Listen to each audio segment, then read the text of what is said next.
In this video, we're going to be solving the bound states of the finite square well. The finite square well is just a problem in quantum mechanics where the potential is as follows. It's going to be minus some positive constant V0 between minus A is positive, and A. So it's only going to be some constant amount in this region, and it's going to be 0 anywhere else. So just to make sure that we see this well, we're going to graph it, just a quick sketch of the potential as a function of x. So as we said, between minus A and A, this potential will be, oops, I meant to do this, will be some amount V0 deep, and everywhere else it's just going to be 0. So this is the problem at hand. Now in the previous video, we solved this just by brute force, just going at it, not really thinking about it too much. But now we're going to use a clever trick. Now this trick, I proved it in a previous video. I will put both of those videos, the one where we use brute force and the one that explains the trick that we will use. I will put both of those links in the description in case you are interested in either one of those. If you don't know this trick, then you should really see it, because it's really quick to understand and it's really powerful and saves you a lot of work. So this trick is, what it does is that whenever you have an even potential, right, which is this case, this is even, you can see it either just by the form of the potential or by sketching it. Whenever you have an even potential, you can write the solutions to the Schrödinger equation as the sum of even and odd solutions. That means that when you find the solutions to the Schrödinger equation, you can then build them in a way that are on one hand just even and on the other side just odd, sorry. And then you can work them separately and it's going to be a lot quicker. So that's what we're going to do. So first step is going to be to just determine the general solution of these states, and then we can separate them into even and odd. So let's do that. So that means we have to solve the Schrödinger equation for all three regions of interest. So let's define them. Region number 1 is just going to be to the left of this minus A, which means just in this negative x. In region number 2, this is going to be just where the potential is not 0. And in region number 3, this is going to be where the potential is once again 0 with the positive x. This means that both in regions 1 and 3, the potential is 0. So what we can do there is just solve the Schrödinger equation once for both of these regions, and then we assign them different constants of integration.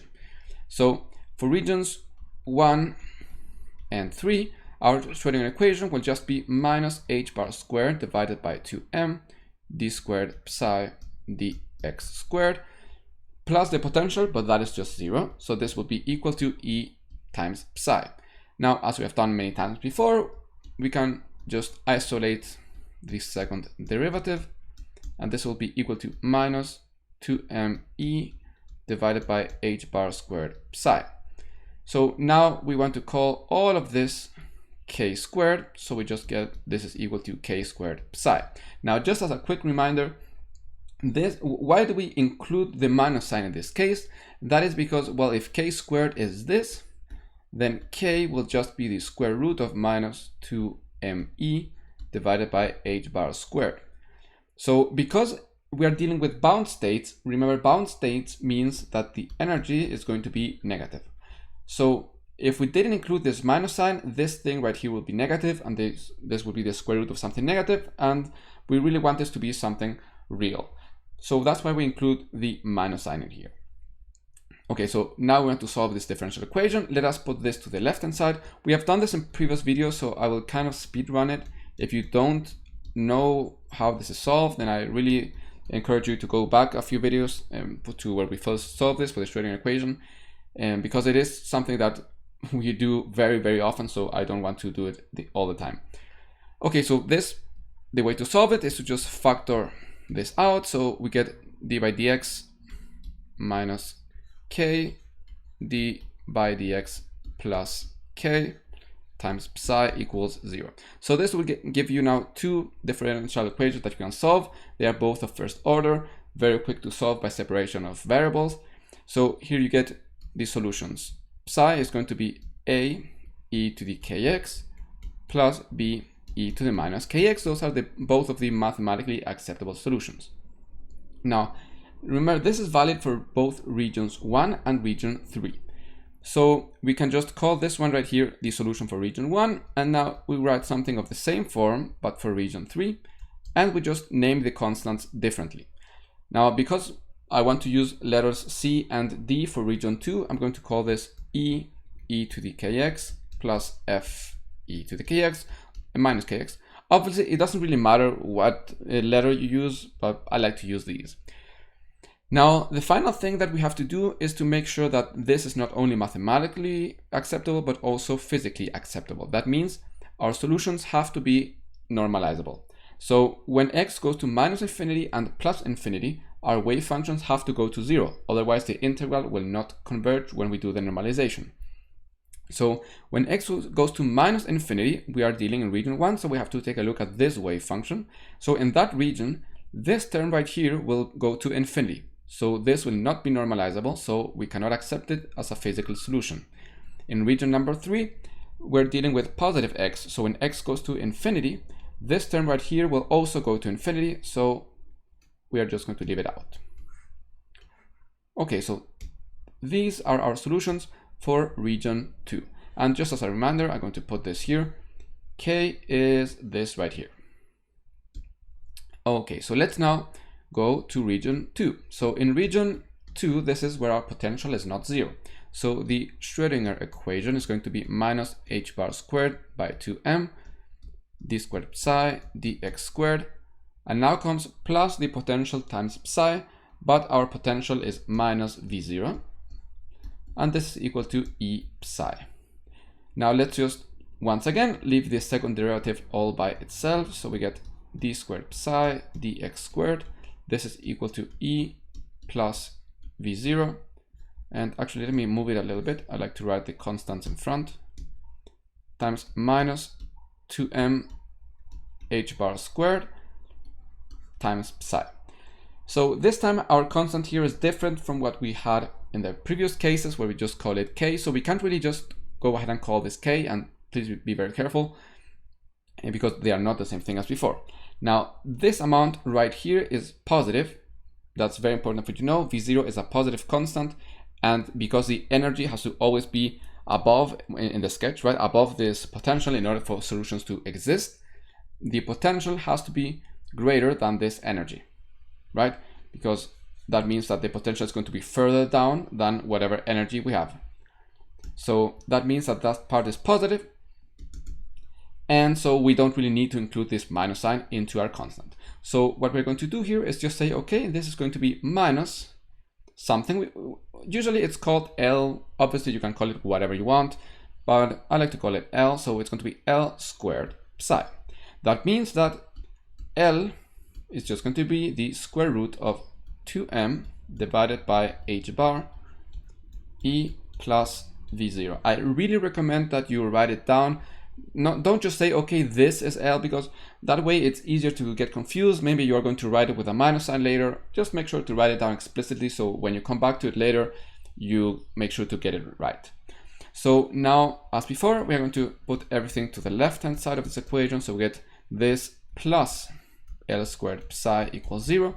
So in order to now factor this out, we are going to get d by dx, and now plus IL and d by dx minus IL times psi equals 0. And now this I does come because in order to factor something positive like this, you have to include this I, otherwise when you multiply through, it's not going to work. And just as a quick reminder, if you watched the series and saw what we did in the case of the harmonic oscillator, back then we couldn't just factor it out like this, because what was here was also an operator. It was not just some constant. So in this case, it is a constant, so that's why this works. Just in case anyone out there was wondering, that's why it is. So this time we're going to get, once again, two differential equations. They are of the same form as we had in the previous region, but with an I. That means our solutions will be the same, but with an I. So we're going to get C e to the I kx plus d e to the minus I kx. Now, this is theoretically already correct. However, it is good to write this differently.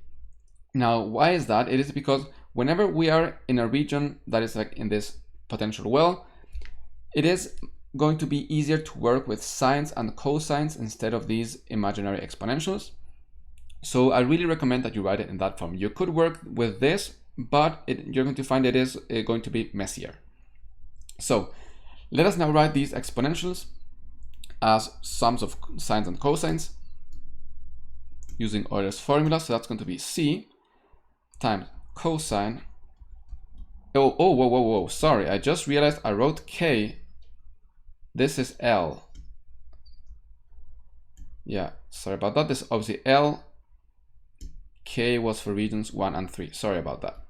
Okay, so this is going to be cosine of, let me write that properly, Lx plus c sine of Lx, and this has to be multiplied by I. And then we have plus d cosine of Lx, and now minus, because we can take this minus sign out of the sign because it's odd. And just in case, just to make sure, here this should be minus Lx, but because cosine is an even function, you can just write it as cosine Lx, it is the same. So this will be minus d times I sine of Lx. So now we can just factor out the cosines and sines, so we get cosine Lx factor of c plus d, and we also get plus sine Lx factor of ic minus id.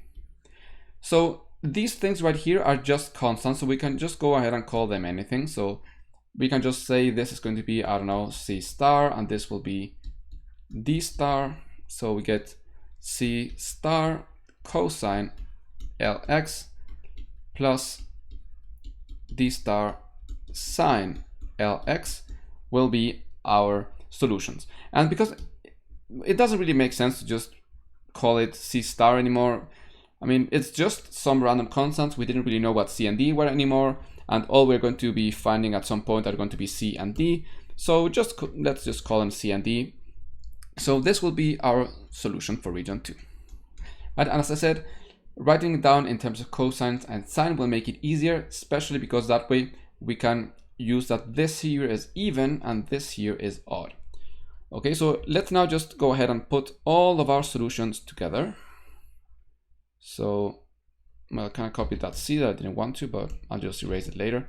So in the second region, we got this right here, and in the first and third region, our solutions are here.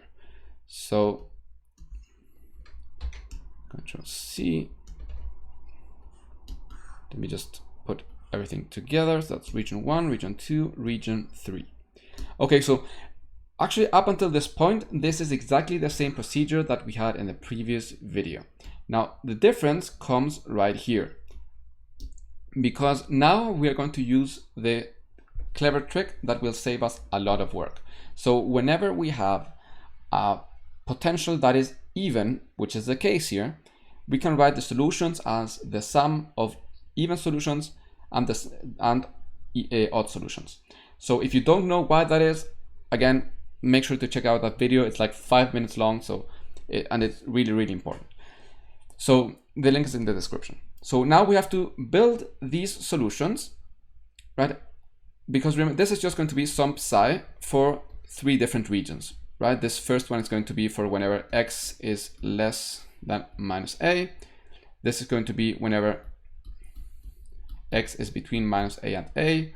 And this is going to be whenever x is, x is greater or equal to a. And because of continuity, all of those are inclusive because they have to be the same at the border. Okay, so now how can we write this in a way that it is odd? So we can go for, let's go for even first. It doesn't really matter, but let's go for even solutions. We have to do both anyways. Even solutions. So even solutions, well, what this means obviously is that whenever we take something at x, it has to be the same as when we take it from minus x. So let's go with regions 1 and 3 because they are already kind of symmetric. This begins at -a, this begins at a. So, well, here you can do it by either. There's many ways to do it, but just kind of like feeling it. This one right here, we can just leave the way it is. So psi1 evaluated at, let's say that this a is like 2. So if you evaluate it at, let's say 3, this has to be the same as if you evaluate, well, actually it will have to be -3. It will have to be the same if you evaluate region 3 at 3. So that's what it means for a function to be even. Obviously, regions 1 and 3 are all part of the same function, just that it is defined by parts. So let's just write it here. So we get a e to the 3k. This has to be equal to f e to the -3k. So in order for these two to be the same, we need a to be equal to f. Right? This is the first condition for our solution to be even. Now, obviously, you could just go ahead and see this problem and say, oh, a has to be equal to f. But if you don't really know how to go with it, this is one way to just see. Just put some numbers in there and check it. Now, in region 2, it's going to be a bit easier because, well, cosine is even, sine is odd. So let's just take the cosine, and we will deal with the sine later. So psi2 then will just be c cosine of Lx, right? Because basically in this case, d is going to be equal to 0. So what are we left with now? This means that for even solutions, our psi is going to be a e to the kx for x smaller than -a, and then it's going to be c cosine of Lx for x between -a and a, and it's going to be a e to the -kx for x greater or equal than a. Now, if you watch the previous video, you can actually see that this is already one of the conditions that we found, and it really saves us a lot of time. Well, anyways, now we have to apply the border conditions. So that's going to be the wave function has to be continuous everywhere, and so is its derivative. In the case of the infinite delta well, there was a discontinuity, but that's only because the potential was infinite. Whenever it is finite, that is not an issue. The derivative is going to be continuous. So because of the symmetry, it doesn't matter if you use the border between regions 1 and 2 or 2 and 3. Both will yield the same results. Okay, so it doesn't matter. Use whatever you want. I'm going to use the region between 1 and 2, so these two. So from continuity, that means psi1 evaluated at -a has to be the same as psi2 evaluated at -a.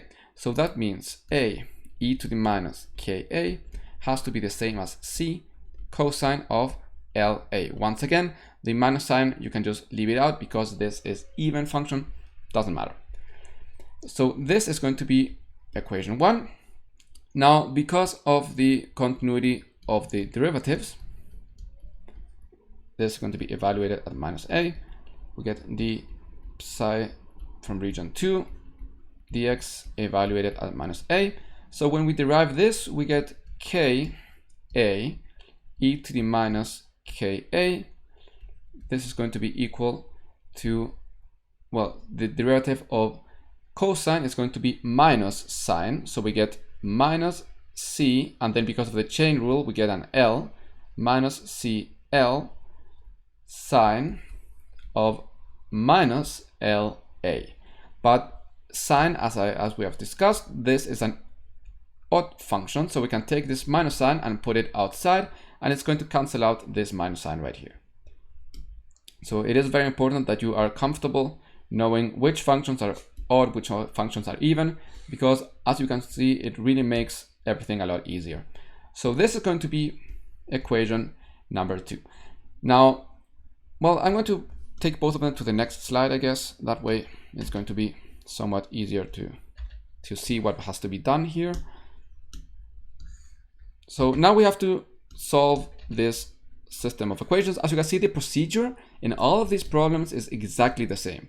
We just define each region, we solve the Schrödinger equation for them, then we have to apply the boundary conditions. If we can use that trick, that's cool, we can use it.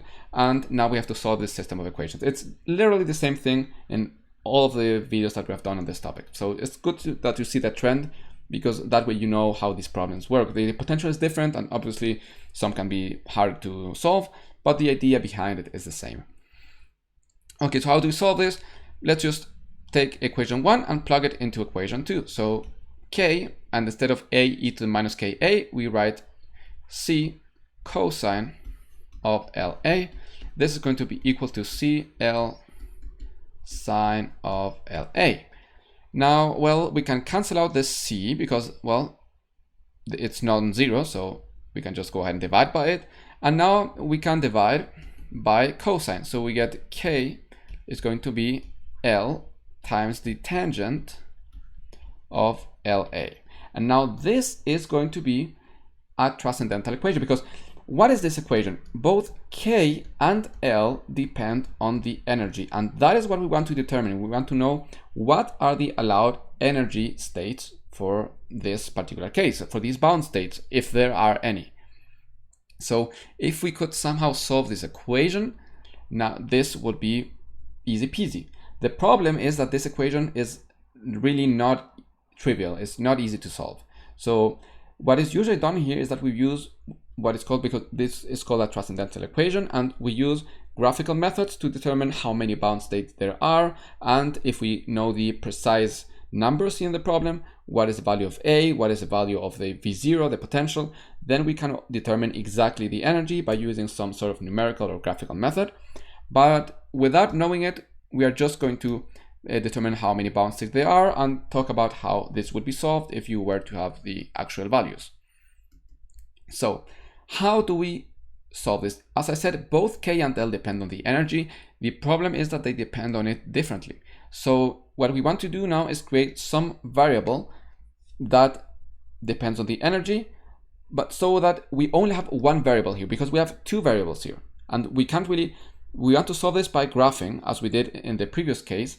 So we can't really graph if we have two different variables. It's going to get way too complicated. So we want to do some sort of transformation of variables so that instead of having K that depends on energy and L that depends on energy, we have only one variable that we can rewrite both K and L as that variable, and that way we graph in terms of that variable. Okay. Now remember, think back of the previous case with the delta potential well. In that case, we only had one variable, which was K. That's why we didn't have to do this, but now we have two, and if we had three for some reason, we would have to do it even more times. So now we have to think of some variable here. Because we have tangent of LA, it's really going to be hard to do anything to change the argument in here. This LA will be LA now and forever. We can't really do much to change this. So let's just say, as a first attempt, let's just say, okay, let's create the variable Z. This will be LA. So now we need to write both K and L in terms of Z, because, well, we already know how to write L because it's direct from here. We're going to get that L is just going to be Z divided by A. That was easy. But how can we relate K and L? Because we already know how L relates to Z. So if we can relate K and L together, then we can determine how K relates to Z. Now, in most books, they just say, okay, use this change of variable, but I really think that is not the way to go about it. So I really want to take my time here.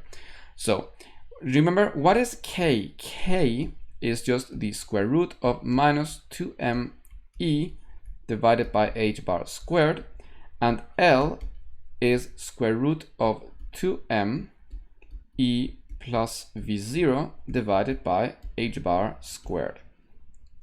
So as we can see, this one has 2me divided by h bar squared, and this one has minus 2me divided by h bar squared. So if we were to just take k squared plus l squared, that way we get rid of these square roots, then this part would cancel out this part of the energy, and all we would have left is 2m v0 divided by h bar squared. So, and actually this is an equation that relates K to L. So from here we can see that K squared is going to be 2m v0 divided by h bar squared minus L squared. But what is L in terms of z? L is just going to be z divided by a squared. So we get z squared, a squared. Now, this is in principle already done, but obviously we want k. We are not really interested in k squared. So let's take the square root here.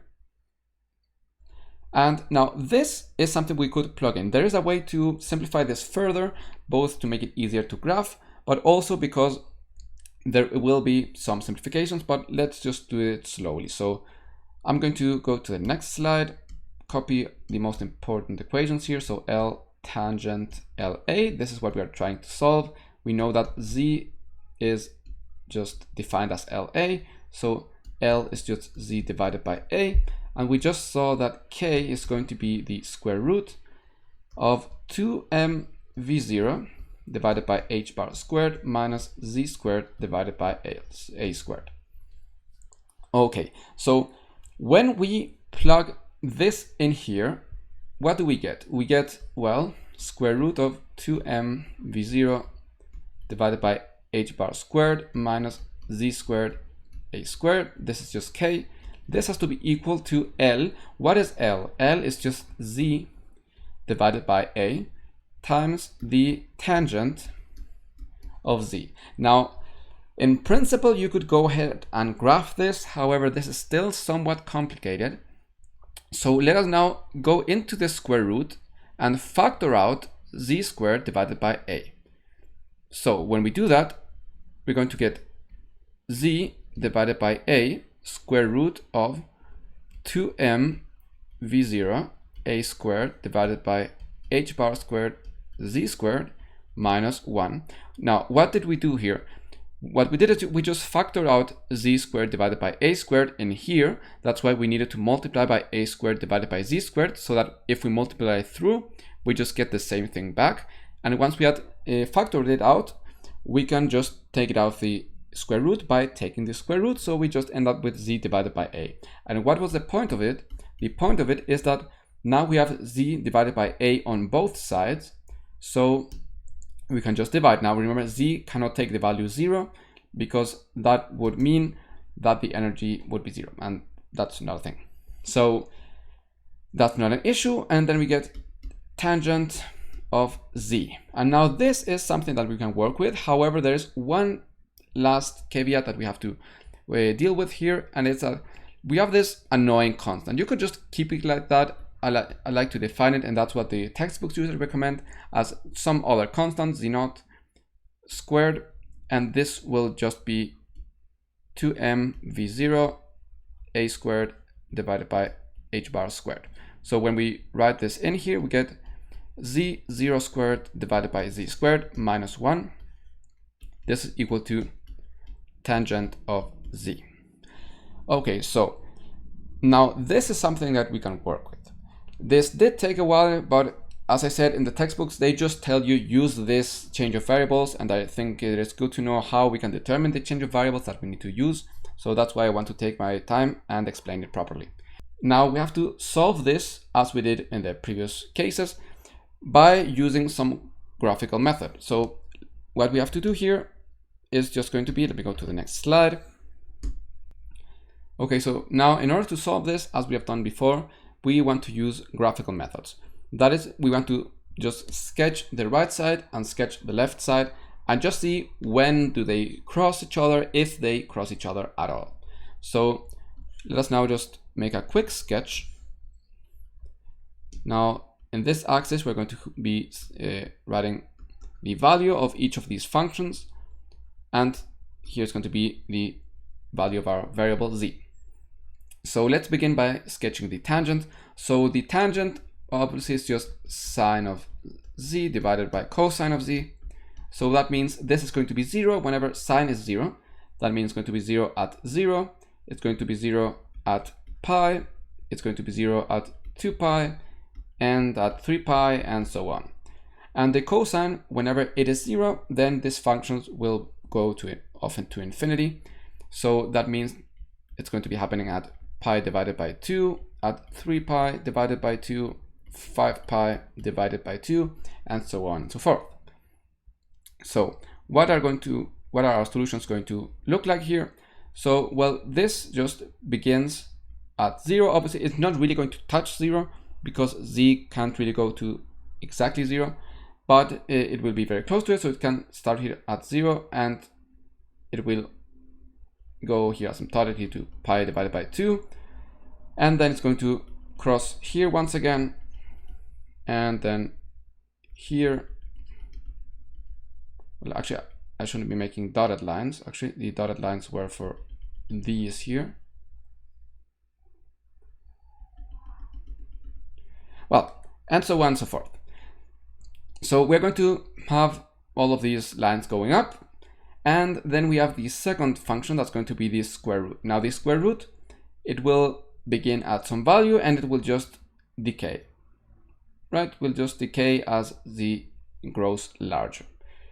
So how many solutions will this have? Well, actually, that really depends on the exact value of z0, because the maximum value that this function is going to have will be whenever z is equal to z0. That's where this is going to touch you. So for example, it's going to do something like this. So depending on the value of this z0, we're going to have maybe just one solution or two solutions or 3 or 4. It really depends, as I said, on this value. And what does that mean? z0 depends on v0 and on a. So that means on the potential and on the width of our well. So that means that whenever these amounts grow larger, we are going to be having more and more allowed bound states. And if they become smaller, we're going to have every time fewer and fewer bound states. But regardless of how small this potential is, there will always be at least one even bound state, right? So this is the way to solve this. And how could you determine the energy? Well, if you actually have the numbers, then you will have to just put this into some graphical calculator or use numerical methods. It's up to you. But as you can see, then you have to determine, well, at what point do these two lines cross, and these, and so on and so forth. So that is it for the even solutions. Let's now go and take a look at the odd solutions. So odd solutions.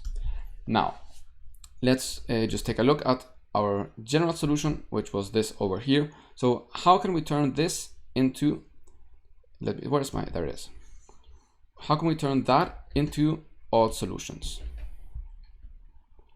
So just like before, we want that psi1 evaluated at some number that is lower than minus a. So let's say just minus 3 if a is 2, for example. This has to be equal to minus, because this time it's odd, to this function psi3 evaluated at 3. So let's just take a look at this. This means that a e to the minus 3k has to be equal to minus f e to the minus 3k. So in order for this to be true, we are going to need that a has to be equal to minus f. And in region 2, well, cosine is even, sine is odd. So all we have to do is say, okay, in this case, c is 0. So psi2 is just going to be the sine of Lx, which is basically the opposite from what we did in the other case. So our solution is going to be a e to the positive kx whenever x is smaller or equal to minus a. It's going to be, I think it's d sine of Lx whenever x, well, the absolute value of x smaller than a.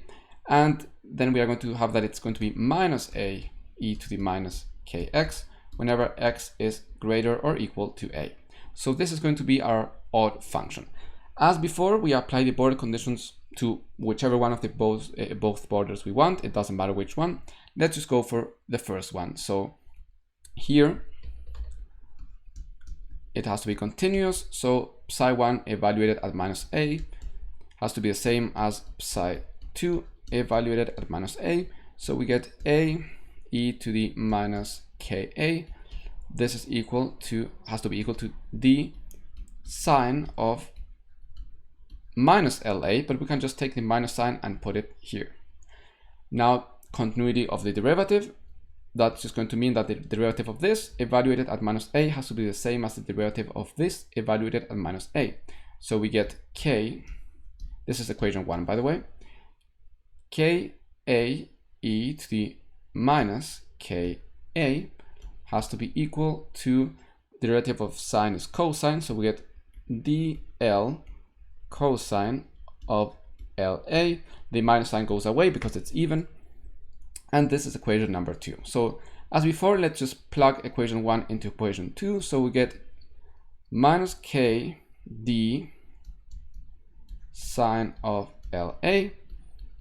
This has to be equal to dl cosine of LA. So as before, the constant d can't really be 0. So we can just divide by it.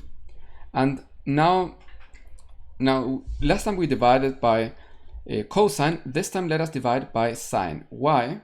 Because when we do that, we get minus k is going to be equal to L cotangent of LA. And this is actually quite similar to what we had before. So if we do it like this, we can use the same change of variables that we did in the previous case to change both k and L to some other constant, so that we only have one variable, so that we only have one variable instead of two. And for simplicity, we can just multiply by minus 1, so that we get k is going to be equal to minus this. So let's write it here.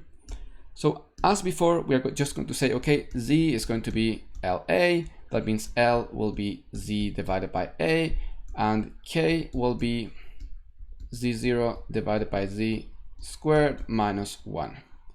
So, and this was the z divided by a. So when we put all of this in here, now I went a lot faster here because it's literally the same change of variables. And it's actually going to be a very similar result here. So we're going to get z0 squared, z squared minus 1. This is actually the same thing that we had before. This has to be equal to minus, now the z divided by a cancels out with this z divided by a, so it's minus cotangent of LA. So now in order to solve this, instead of LA this should be z. Okay, so now to solve this we have to use once again some graphic method to see how many bound states there are. And if you are using a computer program, you can actually find the numerical values. So these will be the functions, and here we're going to get the actual values of z. Okay, so this time we're going to have cotangent, so that just means it's going to be cosine of z divided by sine of z. So whenever cosine is 0, this will be 0, so it's going to be 0 at pi divided by 2 at then it's pi, then there's 3 pi divided by 2 where it's also 0, and then there's 5 pi divided by 2. And it's going to be going to infinity, it's going to be undetermined, right, whenever sine is going to 0. So that's going to be at 0, then at pi, and then at 2 pi, and so on and so forth. So it will be 0 about here and going to infinity at these pi's. And because there's a minus sign, it will actually be going in this direction. It will actually be going in the other way, but because it has a minus sign, it is flipped. So this is the way that it's going to be. The negative part, as before, are not really interesting because this function right here can't really get to the negative part. That's why we're not sketching it. So it goes like this and like that.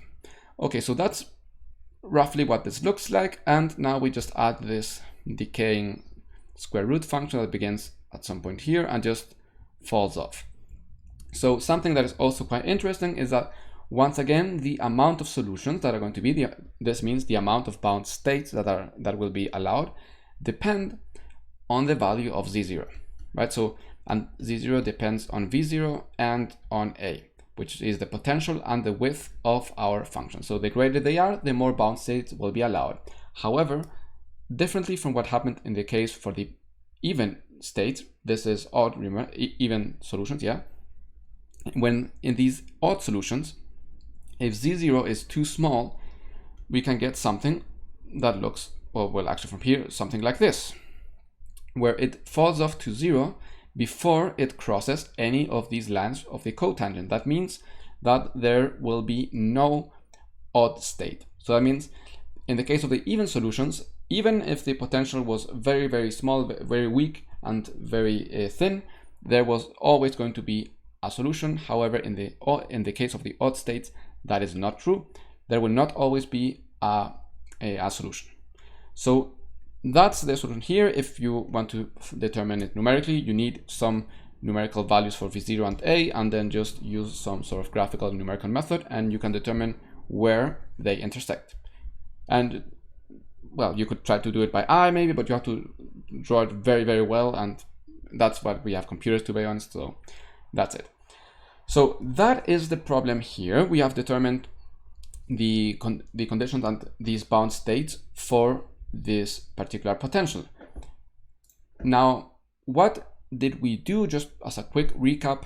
So we have this potential. It is always good to sketch it, and we notice that it has this even symmetry, so we want to exploit it later. Then we said, okay, we have these three regions, 1, 2, 3, and we have to solve the Schrödinger equation for all of them. So we began by solving it for 1 and 3 because they both have potential 0, so we can solve them at the same time, and just when we are done with it, call the solutions by different names. Here we got it. Then we solved for region 2, after which we got this solution right here, but because it had exponentials and we want to write this in the form of even and odd functions, it was better to just write it as cosine and sine, so that's what we did. Then we had our function defined by parts, and we said, okay, let's take a look at the even solutions. So we built this in a way that it's even, which is right here, and then we applied both of the border conditions, continuity of the wave function, continuity of the derivative, and with it we determined this, well actually this right here, this equation, and well then we had to do some change of variables, which is what we did here, in order, because we had k and l that depend on two different variables, so we needed it to get to just one variable so that we can graph it. So that's what we did, and after a bit of algebra we found this relation here, so then we graphed it. Okay, we just graphed it, we saw how many solutions there are, and then we did the same thing with odd solutions, right? Just write this in a way that it's odd, and then apply border conditions, and we got to this equation, which we then solved using the same change of variables. So that is it for this video. In the next one, we will solve for this same potential, and we will look for scattering states. So I will see you there. And if you have any questions whatsoever, just make sure to leave them in the comment section. I will see those. See you then.